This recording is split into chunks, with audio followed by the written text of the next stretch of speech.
نصیب ہیں وہ لوگ جن کی ماں زندہ ہے، خوش نصیب ہیں وہ لوگ جن کو دعائیں دینے والا یہ سایہ زندہ ہے، خوش نصیب ہیں وہ لوگ جن کی ماں ان سے راضی ہے، ہاں ہاں خوش نصیب ہیں وہ لوگ جن کی ماں راضی ہو کر چلی گئی ان سے بڑا بد نصیب کوئی نہیں کہ ماں ہوتے ہوئے اللہ کو ناراض کر رہے ہیں، ماں کو ناراض کر رہے ہیں، ان سے بڑا بد نصیب کوئی نہیں کہ ماں ہے پھر بھی خدمت نہیں کر رہے، ان سے بڑا بد نصیب کوئی نہیں کہ جن کی ماں ان سے ناراض ہو کر چلی گئی۔ خدا کی قسم میری بات سمجھنے کی کوشش کیجئے، کچھ باتیں الفاظ میں نہیں سمجھائی جا سکتی، ہر بات لکھ کر نہیں سمجھ آتی، کچھ باتیں فیل کرنی پڑتی ہیں۔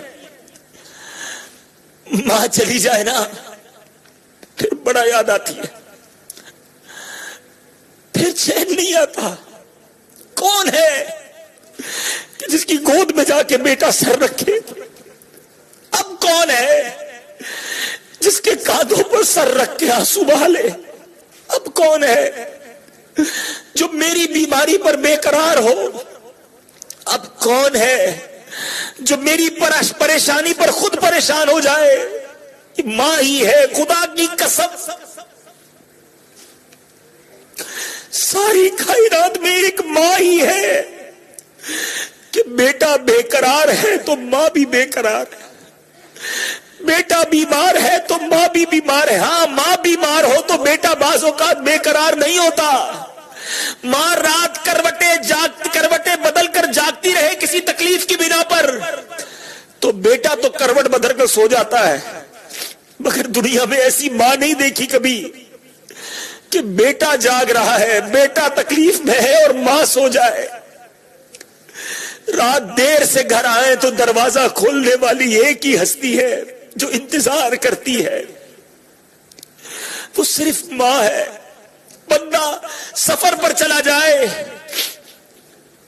پہلا گھر سے میسج، پہلی گھر سے آواز اگر آتی ہے تو ماں کی آتی ہے کہ بیٹا خیریت سے پہنچ گئے، تمہاری طبیعت کیسی ہے میرے بیٹا؟ یہ آواز اب کہاں سنائی دے گی؟ جب ماں ہی چلی گئی تو اب کون ہوگا جو مجھے اور آپ کو پوچھے گا؟ ارے ہے جس کی ماں، لے لو دعائیں، کر لو خدمت، یہ جنت ہے ہمارے لیے۔ ماں کی دعائیں کیسے کیسے طوفان ڈالتی ہے، ماں کی دعائیں بندے کو کدھر پہنچا دیتی ہیں، اس کا احساس کرو۔ ادھر ادھر بھٹکتے ہو نا دعاؤں کے لیے، ارے اگر گھر میں ماں ہے تو بیٹھ جاؤ اس کے قدموں میں کہ ماں میرے لیے ہاتھ اٹھا دے، آج میری یہ مشکل حل ہو جائے، میری ماں مجھے دعا